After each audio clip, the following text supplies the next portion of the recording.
संत ज्ञानेश्वर महाराजांच्या पालखी सोहळ्यामध्ये जेजुरी येथे वारकऱ्यांच्या दिंडीचा अपघात झाला आहे. या ट्रक अपघातामध्ये सांगली जिल्ह्यातल्या 3 महिला वारकऱ्यांचा मृत्यू झाला आहे, तर 4 वारकरी जखमी झाले आहेत. मिरज तालुक्यातील कसबे डिग्रज, मालगाव आणि कौलापूर येथील महिला वारकऱ्यांचा मृतांमध्ये समावेश आहे. नंदा पवार वय 60 कौलापूर, माधवी राजाराम सलगरे वय 55 मालगाव आणि राजश्री शंकर भोसले वय 55 कसबे डिग्रज अशी मृत वारकरी महिलांची नावे आहे.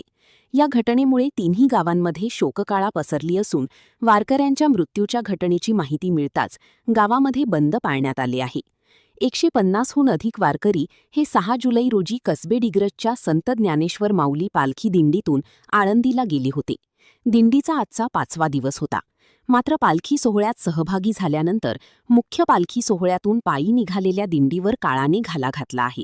या घटनेमुळे सांगली जिल्ह्यामध्ये हळहळ व्यक्त होत असून मृत पावलेल्या वारकऱ्यांना राज्य शासनाने भरघोस मदत करावी व दिंडीमध्ये वारंवार घडणाऱ्या अपघाताच्या घटना टाळण्यासाठी सरकारने ठोस पावलं उचलावीत अशी मागणी कसबे डिग्रज येथील वारकऱ्यांकडून करण्यात येत आहे.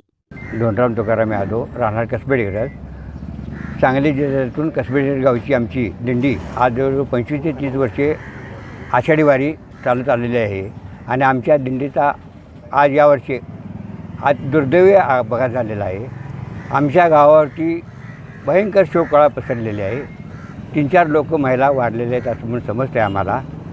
महाराष्ट्र शासनानं वेळोवेळी लोकांनी सांगून मुख्यमंत्र्यांनी उपमुख्यमंत्र्यांनी याच्यावर काहीतरी निर्णय घेऊन होणाऱ्या लोकांचं वारकरी संप्रदायाचं हाल कमी करण्यात यावं.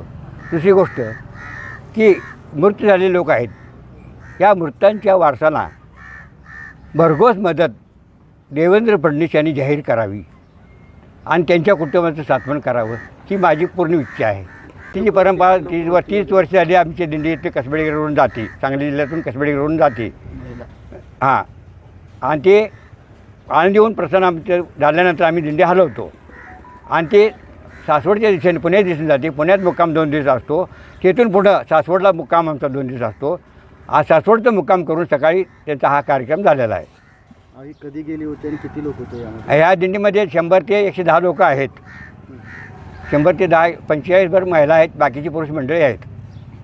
त्याच्यामध्ये तुमच्या दिंडीचं नाव काय? हा संत ज्ञानेश्वर माऊली दिंडी सोहळा.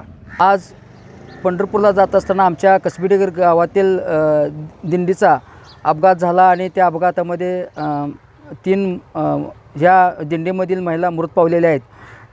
खरं बघायला गेलं तर ह्यासाठी शासनानं ते प्रत्येक वर्षी जर अपघात होत असतील आणि एखाद्याचा प्रपंच उद्भवत असेल तर त्यासाठी जे काही उपाययोजना करणं गरजेचं आहे ते त्यांनी करणं गरजेचं आहे असं मला वाटते. आणि आज आमचं अखंड गाव, आमचे सगळे या ठिकाणी वारकरी संप्रदाय आणि आमचे पूर्ण गाव शोककळेमध्ये बुडालेलं आहे.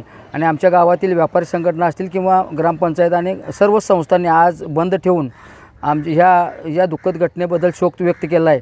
फक्त माझी या सरकारकडे एवढीच मागणी आहे की वारंवार जर अशा घटना घडत असतील आणि एखाद्याचा संसार जर होत असेल तर आपण या ठिकाणी मृत पावलेले व्यक्ती आहेत त्यांच्या कुटुंबातील कोणत्याही एका व्यक्तीला राज्य सरकारच्या मध्ये सामावून घेऊन त्यांना नोकरी द्यावी अशी आमच्या सर्व गावकऱ्यांची या ठिकाणी इच्छा आहे.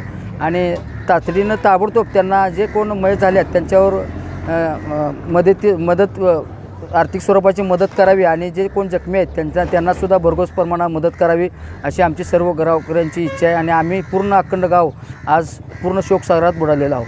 अंत्यसंस्काराच्या दृष्टीने काय आता पुढे काय? आता आमच्या गावातील प्रमुख मंडळी, मी सुद्धा जाणार होतो पण आमच्या गावातील सर्व प्रमुख मंडळी त्या ठिकाणी त्या दिशेनं पुण्याच्या दिशेने रवाना झाले आहेत. 4-5 गाड्या गेलेल्या आहेत आणि त्या ठिकाणी गेल्यानंतर ते माहिती देतील म्हणले आणि पूर्ण आम्ही अखंड गाव अंत्ययात्रेसाठी एकत्र येणार आहोत. आणि अखंड गाव सर्व माता भगिनी म्हणजे सर्वच तरुण म्हणजे सर्वांच्यामध्ये प्रचंड प्रमाणात दुःख आहे.